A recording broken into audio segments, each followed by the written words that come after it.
नमस्कार विद्यार्थियों, आज की इस कक्षा में आप सभी का स्वागत है। पूर्व कक्षा में हम अध्ययन कर रहे थे व्याकरण खंड से संधि का, और संधि के अंतर्गत हमने स्वर संधि और व्यंजन संधि को पढ़ा, समझा। आज उसी बिंदु को आगे बढ़ाते हैं और आज की कक्षा में हम बात करते हैं संधि और संधि के भेद विसर्ग संधि पर। जैसे स्वर संधि में स्वर का स्वर से आपसी विकार मेल होता है, स्वर संधि। व्यंजन में व्यंजन का व्यंजन से या स्वर से आपसी विकार था। अब स्वर की बात, विसर्ग की बात हो रही है, तो विसर्ग संधि में क्या होता है?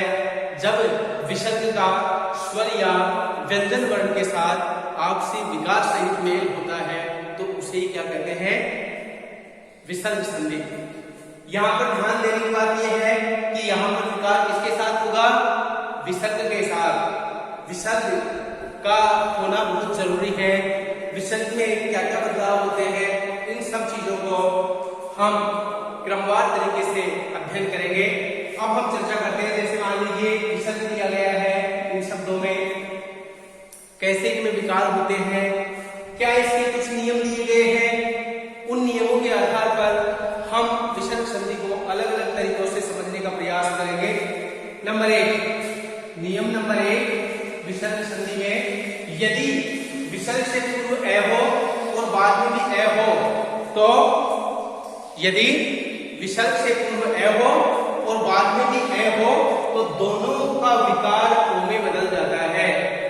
फिर से एक बार दोहरा रहा हूं, यदि विसर्ग से पूर्व ए हो और बाद में भी ए हो तो दोनों का विकार ओ में बदल जाता है। कैसे? जैसे मने धन अभिराम, अगर हम इसका शब्द बनाए तो विसर्ग का ओ कैसे बनेगा? ये शब्द बनेगा मनोभिराम। उसी प्रकार जैसे यश है अभिलाषा, शब्द बन जाएगा यशोभिलाषा। इसी प्रकार तीसरे शब्द की हम बात करें, मने धन अनुकूल, शब्द बन जाएगा मनोनुकूल, मनोनुकूल, और शब्द बन गए। इसी प्रकार यदि हम दूसरे नियम की बात करें, यदि विसर्ग से पूर्व ए हो तथा बाद में किसी भी वर्ग का तीसरा चौथा वर्ण ये, रे, ले, वे और हे में से कोई वर्ण हो तो विसर्ग ओ में बदल जाता है। उदाहरण के द्वारा हम इसको समझते हैं। जैसे देखिए तपे धन बल, यहाँ पर विसर्ग के बाद में वह है जो कि इन्हीं वर्णों में से दिया गया है, और शब्द क्या बन जाएगा? तपोवन। इसी प्रकार दूसरी बात, विसर्ग के बाद में वह धन वृद्ध, शब्द क्या बन जाएगा? वयो वृद्ध। इसी प्रकार से मने धन विज्ञान, शब्द क्या बन जाएगा? मनोविज्ञान। आगे बात करें मने धन फेवर में यहाँ पर दिया गया है, और शब्द क्या बन जाएगा? मनोहर। इस प्रकार यदि विसर्ग के साथ में किसी व्यंजन वर्ण का या स्वर वर्ण का आपसी विकार होता है तो वो ही विसर्ग संधि कहलाती है। अब हम चर्चा करते हैं तीसरे नियम पर।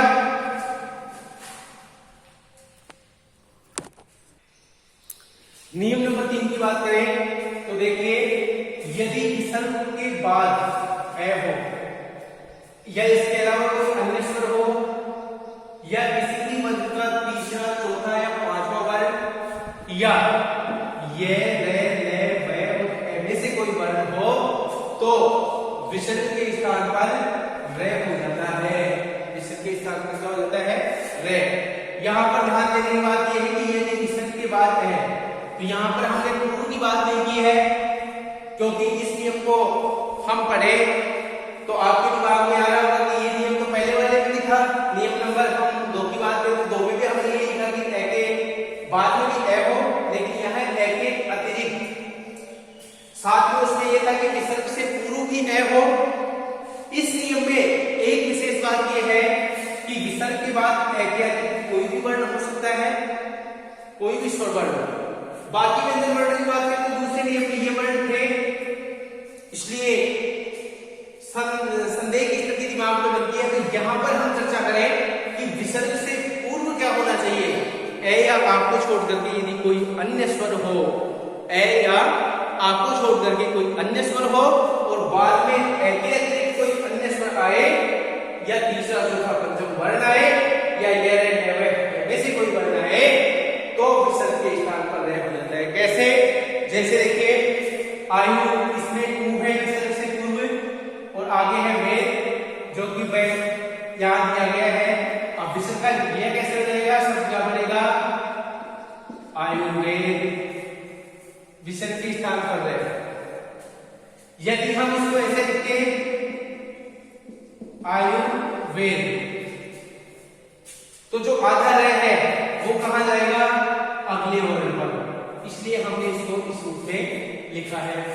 जैसे ज्योति में तो यहां क्या हो जाएगा? शब्द ज्योतिर्मय। इसकी बात करें आशीर्वचन, शब्द क्या बन जाएगा? आशीर्वचन। धनुधारी का अगर हम बात करें तो धनुधारी शब्द हमें प्राप्त होता है। इस प्रकार हम इस नियम को समझ सकते हैं। बात करते हैं नियम नंबर 4 की। यदि विसर्ग के बाद में चैवर्ण या तालव्य में स्वर्ण आए, नियम नंबर 4 की बात कर रहे हैं। यदि विसर्ग के बाद चैवर्ण या तालव्य में स्वर्ण आए तो विसर्ग के स्थान पर से तालव्य हलंत बन जाता है। विसर्ग के स्थान पर क्या बन जाता है? से तालव्य हलंत। बात करते हैं इस नियम पर।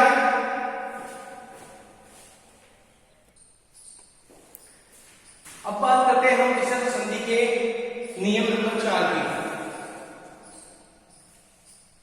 कैसे? यदि विसर्ग के बाद च या से तालव्य वर्ण है दोनों ही आता है तो विसर्ग से तालव्य बन जाता है। कैसे? देखिए पुनः धन च, बाद में क्या दे रखा है? चैवर्ण। विसर्ग क्या बन जाएगा?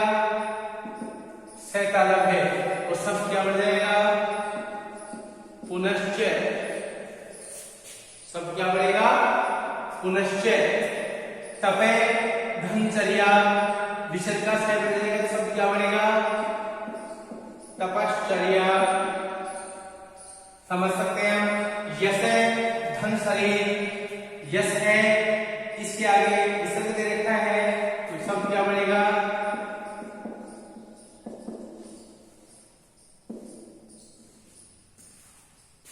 यश शरीर। यदि अगले नियम की बात करें तो विसर्ग से पूर्व ए या आ, विसर्ग से पूर्व यानी प्रथम शब्द का अंतिम वर्ण, पूर्व ए या आ तथा बाद में के, ते या के, ते या से वर्ण हो तो विसर्ग का दंत्य से बन जाता है। यदि विसर्ग से पूर्व है आ तो बाद में कै हो, तय हो या से वर्ण हो तो विसर्ग का दंत्य से बन जाता है। कैसे? देखें नमय धनकार है, विसर्ग के स्थान पर से हो जाएगा दंत्य, क्या हो जाएगा? नमस्कार। शब्द बन गया नमस्कार। भात धनकार शब्द क्या हो जाएगा? भास्कर।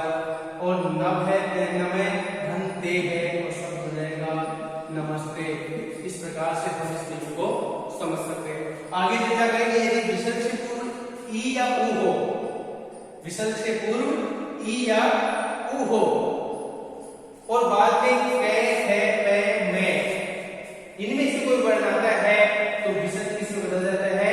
मूर्धन्य से में बदल जाता है।